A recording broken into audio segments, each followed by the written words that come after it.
Okay.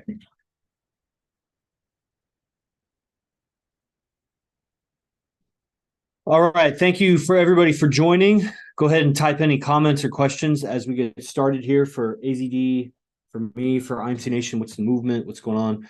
Okay, now we're streaming to YouTube's and we're good. And Facebook.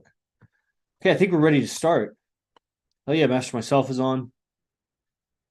Okay. And then this still isn't on. So no music intro today, guys. We'll just go right into it. Here we go.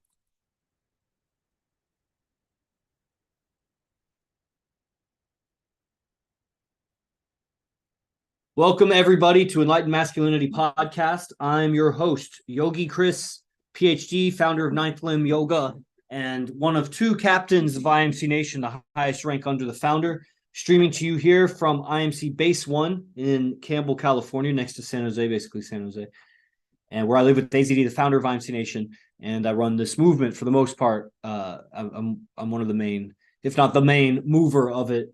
AZD running it, and I'm the guy that moves things around. So Enlightened Masculinity, this is episode like 350 something, and long evolution, and to be continued. Joe Rogan's on like episode 2000 something or whatever. So just imagine, sometimes I do 1, 2, or 3 of these episodes a week, but let's say I do 75 to 100 a year. Let's say I do 100 a year, then and that's just what gets posted. I do other private streams that don't get posted publicly, but this gets posted publicly. So at 100 a year, 10 years from now, what kind of guests will we be having? What kind of conversations will it be? What's the quality of the recordings? What's the topics? What's the, what I'm saying? Episode 1500, it's going to be great. So we just keep going and documenting this evolution here. Right now, this episode is called Daily Habits for Healing, which has a lot to do with the recent training, which ended, called Return of the Beast. And, I've done videos elsewhere about how these advanced trainings evolve. They kind of spiral through a dozen or so different kinds of characters, male characters or spiritual characters that are very attractive, seductive, all operating with this framework of understanding psychology, female psychology, seduction, communication, aesthetics, but through a different character, because you could see all of that through a king, but you could also see it through a monk. You could see it through a demon. You could also see it through some kind of animal beast if you personified it somehow. You could see it in a lot of different kind of characters, seduction and communication skills, wisdom. But the character, if you saw a movie and someone was portraying that character in a way that was aesthetic, they could all be that, but they would all be different. Obviously, it wouldn't be the same character, just with a different suit on. It would be something different about the character. So we examine that, and through the lens, we examine relationships, being that relationships is like the weak point of humanity. For example, if we were doing mixed martial arts and we learned punching and kicking and wrestling and what have you, but nobody learned jujitsu and submissions, how to submit someone on the ground. But then someone came along that knew submissions, they would just beat everybody because, unless you knock me out with your punch or kick, if I can take you down, if I can get in on you, the jiu-jitsu guy would have a tough time with the wrestler. He wouldn't be able to take him down. But the wrestler would take the jiu-jitsu guy down, and then the jiu-jitsu guy would start working jiu-jitsu. The wrestler isn't familiar with that on the ground, submissions and things like that. So the jiu-jitsu guy wins more often than not because that is the antidote or the antivirus or the virus, however you want to think of it, to the other systems of fighting. And I'm saying all that because, what was I saying right before that? IMC Nation, 350 of these episodes, the evolution, documenting the evolution, Return of the Beast. Oh yeah, cycling through these characters. So man, there was a reason why we were going through that. But anyway, so cycling through these characters, spiraling through them. Why I say spiral? Because it's not just a circle. We don't just return to the same character. We return to it with all of the evolution of going through the other characters. There's an old saying in evolution, it's one direction. There is no such thing as de-evolution. I get what someone's trying to say with that, like getting more primitive, but it actually doesn't happen. Evolution only goes in one direction. Entropy goes in one direction. and time, you could say. I mean, maybe there's reverse time, but, explain how that works to me. I mean, we could fantasize about it, and I think it exists somewhere, but that's beyond our understanding. Our understanding now is one direction. And so there's no way for, in my PhDs in environmental sciences, so there's actually no way for an ecosystem to return to the way it was before you destroy it, before you cut it down or till it or level it or whatever you do to it, and then you try to put it back the way it was. It'll never be the way it was because time has moved forward. It can't be the same way it is. You can't step in the same river twice because it keeps flowing. So we can't return to the same character exactly how we were because we went through a bunch of evolution since the last time we were here. So it's a spiral forward in time. It's not just a circling back. Circle back starts where it ends where it starts. Spiral keeps going forward. It's like a coil. So that's what we're doing. We just finished this Return of the Beast training, and that's what I'm talking to you today about this episode. Is we went through this character, the beast. It's an upgrade, the beast meaning not just an animal beast. The animal beast is representing survival, that beast survives, that species survives. Maybe that individual dies, but the species survives because it's damn competitive against all the other species that would be wanting its niche. One animal wants all the slugs. The other animal is better at eating all the slugs. There's no slugs for the other animal goes extinct. The better one wins, and then the slug appears that can outwit or we don't give a slug too much credit, but somehow can hide or, somehow survive against that slug eater, then that species of slug survives. The species that can't figure it out dies. So it's very competitive. Over time, the species that are still living are the best at surviving. So we might think of the sloth as super slow, or, I don't know what we think about. The chicken is super stupid, but it's surviving. It's still living. It outlived all the dodo bird. And the dodo bird wasn't even stupid, by the way. The dodo bird had just never, ever seen a mammal in all its evolution because it grew up on Mauritius, which is an island off Africa, and there were no mammals there. Mammals went extinct or they were never there because it was just a little lone island. There were birds, there were snakes, there were no mammals. So when the settlers came or whatever, they brought dogs and rats. And the dodo bird had never seen a dog or rat. Didn't even know. So it had no concept of how to guard its eggs. The eggs were the size that other animals couldn't get in and they weren't preying on it. And so they didn't even have, and then the settlers shot all the dodo birds. They'd obviously never seen a human or a gun. You don't even know. You hear that crack and it's like whatever. And they would just shoot them for their gizzards, because it was a prize. And they went extinct. There's just a few of them on this little island. And so it's not that they were dumb. They just never seen that. It's like kickboxing. They'd never seen jujitsu. So, in the end, the chicken is smarter than the fucking dodo bird. In a way, I mean, arguably that existence as a farm animal, but, as long as they serve humanity, we will always protect them from extinction. But then we might make them our slaves. Who knows what we do with them? They already are slaves, but supposedly in some kind of humane treatment back and forth, you could probably even have some sort of relationship with a chicken and a pig and whatever. And they would evolve, and you would evolve by interacting with them, just like an alien would evolve by interacting with us. And some aliens might come and farm us, and some might just come and be our friend. Who knows? So the evolution, we go through the beast, and the beast represents survival. So we don't typically pick power animals that are chickens and slugs. We pick tigers and elephants and snakes and mythical creatures. Powerful, but they represent survival. And survival in the human realm is not money. Money is a proxy for it, just like money is a proxy for value. But again, gold isn't necessarily survival, because if you have no band of warriors to protect your gold, then your gold just became a liability. It became a very anti-survival thing because you're going to get killed for all that gold. So it represents something that might be considered survival, but survival is something different. Hold on a second. What's that? It's all good. Yeah.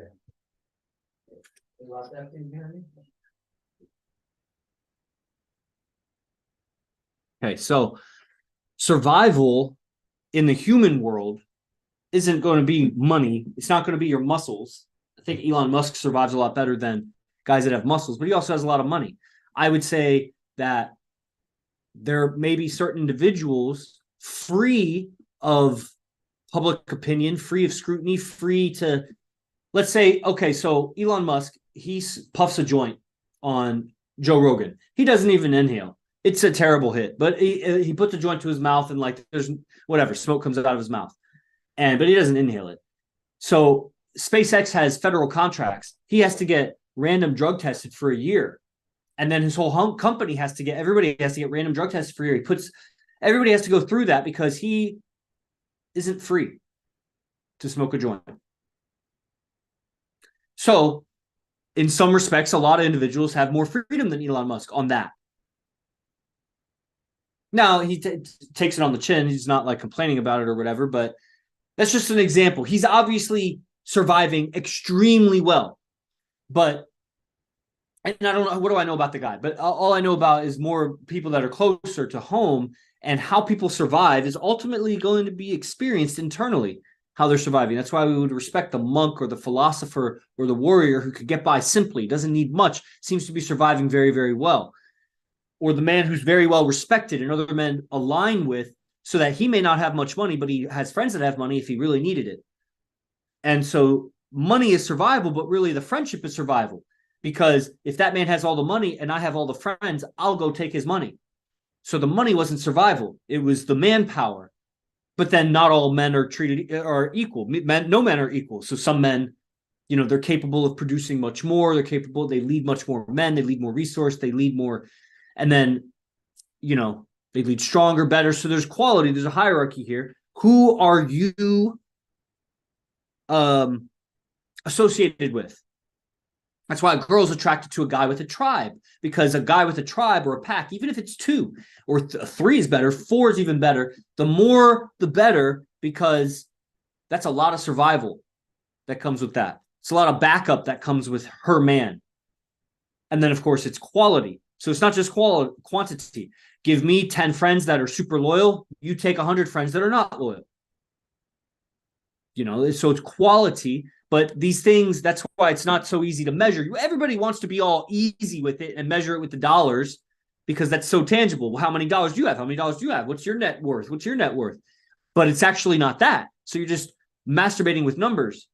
It does help get attraction, but they'll soon find out that you don't have the other qualities of healthy emotions, leader of men, that men don't respect you and you don't have healthy emotions about life. Because survival is really experienced in those male alignments and your emotional content, your emotional condition, moment to moment, day to day. We might call it mood. We might call it attitude, mindset, your emotions. And if you get all bent out of shape about things, or if, girls can really devastate you, or if somebody's opinion can really devastate you, that's not emotionally there. And then if men don't respect, that's partly why men wouldn't respect you either, because you become too emotional. So the money is a proxy for those and other attraction switches, but those are the 2 main ones that it really reflects. Just like women, having other women around you reflects that you have success and healthy emotions and protector and all of those things. But, it could be an illusion. You could be paying for those women to be around you. And it's just giving an image, or you could be creating pictures that you post on social media that really those aren't your women. You're paying for women. And so you're duping a person's nervous system to thinking you're pre-selected, but come to find out when they get to know you that you actually aren't pre-selected. Men don't take you seriously, this and that. And that's the fraud of money also. We'd like to think that money measures a man's survival. It measures something for sure. The man who took pictures with models and posted on Instagram and fooled you obviously has some intelligence to make that work. There are high values there, but there's also, it's deceit. That's money. That's why. Now, we want money. Of course, money helps live. And, we want to live. So you can imagine a man with $1 million who's stingy versus a man with $1,000 who's generous. Now, generous I'm not saying be stupid or foolish, but generous would get probably a lot more survival alignments than the rich man who's stingy. And so that man could have more survival. Okay, so survival. So the beast representing survival, the highest level of survival as a man. Yes, money is in that, but it's alignments, it's your ethics and values and discipline, self-discipline, and the respect from your brothers, how you conduct yourself. a level of survival, not a light switch on or off, but a dimmer switch that goes infinitely bright. How survival can you be? Maximal survival. That's the ideas of the beast. And we just finished the beast. And in the beast, we were doing a lot of biohacking. So in biohacking, that's what comes to the content of this episode is daily habits for healing. And it's been pretty amazing how just like there's junk food, there's junk light. And of course, there is junk food and junk water, and there's junk that we put into our system.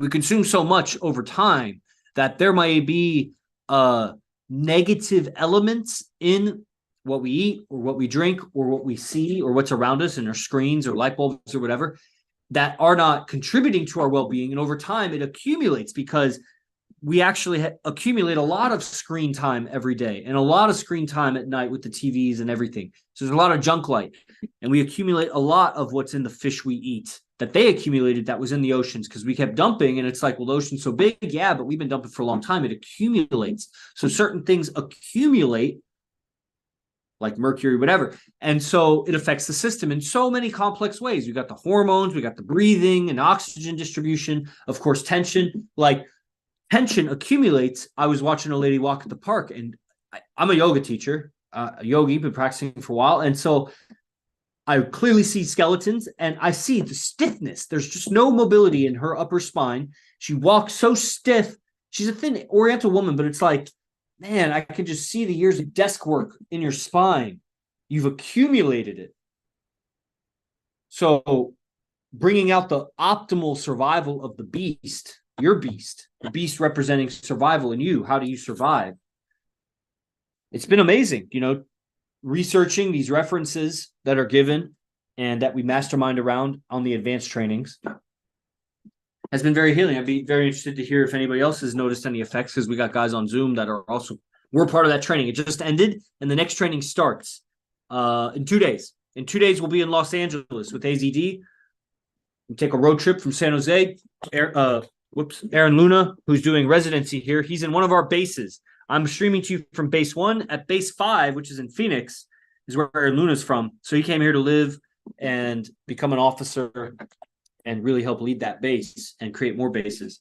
And so he's here doing residency, and he's going to drive down with us, the 4 guys that live at base 1 with AZD, or 3 guys with AZD, whatever, 4 guys total, and base 2 leader Will Rios. Then on the way back, we drive back with resident training Rafael Hernandez, who first originally came from Bible of Arash TikTok about 1 year and 3 months ago. And he signed up for the program, and he eventually signed up for an advanced program, and then he's done like 6 or 7 of those. And he decided, I want to come and stay at base 1. So that guy knows something that you guys haven't figured out yet, but, stick around and find out. So, and then also Zay, who is a base 3 resident, and he'll be coming for residency here at base 1, becoming an officer for base 3 in Los Angeles. So we're going to Los Angeles on Friday. There'll be 2 days of streams, a lot of behind-the-scenes recordings, audio recordings, and that is known as The Gathering. The Gathering is on early bird right now for, I think, $200 or something. It's on the website, imcbase1.com. And does anybody have anything to say about the healing that's taking place as you've removed the junk from your food, from your lighting? That's why I'm wearing the blue blockers. From what you drink, and some remedies that maybe you've discovered in your biohacking to optimize your survival and be a better vessel for communication, relationships, and everything that you learned. Give it a second if anybody's got anything. Yeah, I'll tap in, brother. That's for myself from base 5 leader, Phoenix. Yes, sir. Yes, sir. Yeah, the advanced training was, for me, it was a lot of confirmation of, the details of, the nutrition. I made a lifestyle change. You know how much it is now if people want to buy it? Oh man, or 49.97, I believe. $4,997. If you want to get the Return of the Beast training, it's $5,000 now. It was $350 when people joined. It was early bird $250 because I gave early birds. Mm-hmm. People fucked around. They're not going to find out now. But 50 or so men attended that advanced 2-week training, and Master myself was on. And so tell us, yes, what were you saying? Yeah, man. Just a lot of value. The nutrition, I think, was like the almost the foundation or the core piece of it. But yeah, like a lot of just healing. Natural healing from especially we've been tapped in on this process, this living process that we acquired from ACD, and the constant almost beating or not even beating, but like training of your body and your mind and whatnot. There's a lot of room for healing, right? And so a lot of that was taking place. Just the simple, remedies of getting, daily sunlight, connecting to the earth. You know what I'm saying? Stepping barefoot on the ground. And then incorporating the changes to your diet. Removing all the toxins and so on and so forth. It's like it's the type of conversation and lifestyle that I embody. I enjoy, so much. So, I would say, man, it's just, really re-emphasizes the importance of this process and all the details of, our nutrition, what we're putting into our body, not only into our body, but into our minds. The kind of lighting and stuff. Like, there's so many different details of like how, society or this matrix, if you will, has kind of like been attacking this, right? That we just weren't aware of, and so bringing awareness to that, man, just it is beautiful, because it's like it's so natural, so organic, and communication is easier, smoother conversations. There is just man, it's just a different flow to life. So that's why I got to report in on that. Yeah, I've been getting feedback about how calm I've been, and I don't necessarily notice it internally, but I keep getting noticed externally about it. And I think that has a lot to do with the certain kind of dairy products that I've been consuming and cow products, and definitely what I've been doing with the lighting and how that's changed my rest, which I think the rest is very, it's hard to measure how much that affects me. I can measure it with the sleep app, and that's been great. And, so changes to the routines and how I treat light and how I treat the elements of my life has resulted in, getting multiple feedback about how calm I've been and how nice or how interested. And I don't feel like I am being that way. I definitely feel more detached. I feel like you were saying this whole matrix that's been conspiring against our health and well-being and our mental health and well-being, so that we are more caught up in issues that keep us kind of on a hamster wheel and not surviving as the beast that would prioritize our own survival, but we get entangled in, like, for example, so much emotional impurities, or even the physical impurities that become kind of mental entanglements with people, and different emotional instabilities or whatever agitations that is just a pollution of the body that I already knew that. And I've been practicing, like I said, I've been practicing being unplugged from just whatever diet I was raised on. I changed over 20 years ago when I became so extreme, 22 years ago when I became so disciplined and extreme in my wrestling diet. That was the beginning, where, counting calories and proteins and whatever, doing that for years, and turning vegan for years, and raw meats and whatever for years, juicing, and just been through, like, it doesn't make me a nutritionist, but through all that time researching and things. And so just like leveling up each time, changing my internal experience, my mental experience. And so in this recent era with the biohacking, really bringing it all home, I think the light and the nutrition, and I'm seeing it all more clearly. Like, I was just in the park and I was doing a communing with nature, which is a exact process. It's one of the more advanced processes. After you do a private moment, you learn communing with nature. People like to say they commune with nature. That really just means they go out in nature or whatever. But communing with nature is a journaling process that helps you develop your language and your power of observation. And, so I'm noticing that the traffic sound, it's nearby the park, it's like this constant hum, like the hum of your refrigerator or your air conditioner unit. That's just like irritating. Eventually you tune it out, you numb to it. And when you turn it off, it's like, wow, and everything's so quiet. And then after everything's so quiet, you start hearing some of the subtleties, the people downstairs, or the crack over there, or whatever. And I wonder what nature would sound like without those traffic cones, because it's just constant forever. You can't turn it off. But what if you could just turn it off like a light? And it's like, boom, what would nature sound like without the traffic? And, so what would socializing be without all this pollution in my body? I can't just turn it off, but I can cleanse it to some degree. And bringing balance internally is at least eliminating that part of the problem from the equation. It's solving that, and sometimes it's hard to know if it's solved because there are other variables to the equation. So knowing to what extent that is the problem and to how much you can heal the overall problem with just that being the nutrition, I don't know. That's probably different for everybody.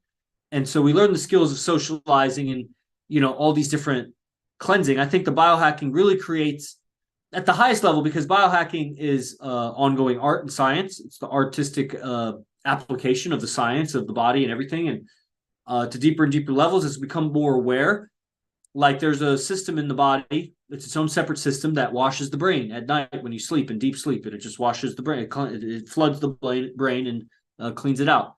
And if you don't get deep enough sleep, that system doesn't happen. Or if it does, it's it's not efficient because of the space or whatever. And, so I'm sure move forward 20, 50, 100 years, we'll know more systems of the body and things like that. And what they all do, how they interact. And so just ongoing evolution of the science of how to optimize the body and how that plays a role in our social dynamics, relationships, how we talk to ourselves, how we live, our quality of life. It's huge. And how much, I don't know. These other things, light pollution, noise pollution, whatever. And then a balance, because you could avoid all that, go out in the wilderness and just, you'll be lacking certain nutrients, whatever. I don't know if you'll be able to fully survive with everything you get. And if you do, you'll spend all your time getting it. And that's going to be a tough life. And, there's benefits to being near people. But it's like you either avoid it all or you got to master it. Because if you don't master it, then you'll be taken advantage of by the system, whatever. But if you avoid it, then, that's a hard life. So I think if you're listening to this, if you're around me, then you're definitely going through it. You're looking to master life. And part of that equation, part of the difficulty, part of the obstacles to mastering life is definitely nutrition. Light pollution is huge. And of course, we have a daily process to help us tap in, which also helps us perceive the subtle changes in our bodies and our mental and social experience when we change things in our routine. Most people, they don't have a social experience really that they can discern. And so when I say, what's your social experience? They wouldn't even know what that is. Like, what's your day-to-day interactions with people look like?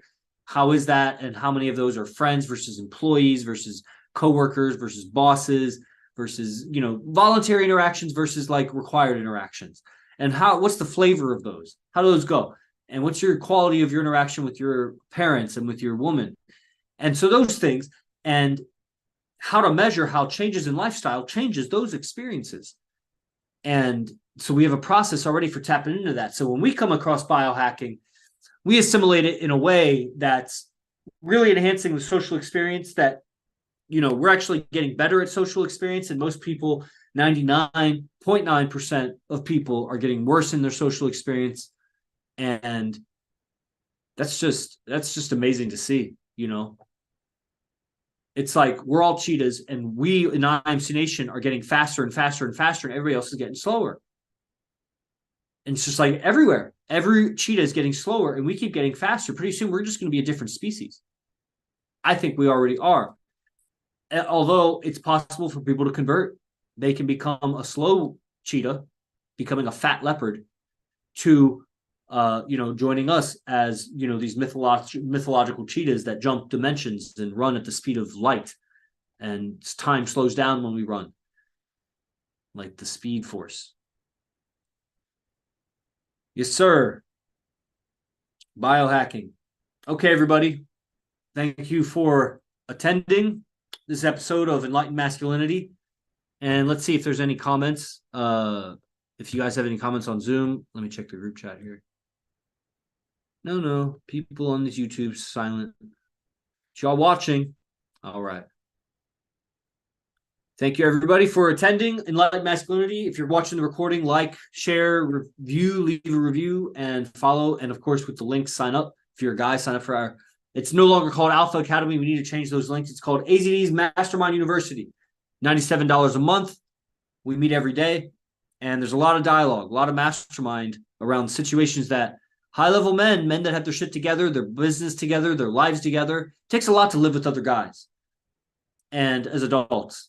You guys got to have your shit together if you're going to last for any more than, a couple months tops. So that's a evolution that most men will never achieve. And if you can succeed at that, then you'll do really well with women the rest of your life. Relative to men of earth, you'll do really well, because any woman lucky enough to get in a relationship with you is going to be with an evolved being that knows how to interrelate with other men, other evolved beings that share mutual respect. You will not be like any man she'll come across, but she doesn't have the internal barometer to measure that shit. And you'll get frustrated trying to convince her or whatever. So you actually have to master the art of attraction and how to attract her monkey eyes and her monkey butt and her fucking monkey genetics to fucking be attracted to you. And your wisdom will keep her, but you still got to attract her. And then you got to seduce her. You also got to make her comfortable in between. And transform your being naturally into being a natural vessel for attraction, comfort, and friendship. Let's call it attraction, friendship, and seduction. And, being an IMC, that will happen naturally. So being an IMC base is one of the greatest blessings, what you would call a boon. In spiritual language, they call it a boon. Living in an IMC base is one of the greatest boons on planet Earth right now, if not the greatest boon on planet Earth. And you could test that. Let this be a time capsule, episode 250, whatever. We'll see you at episode 3000, and I'll tell you, I told you so.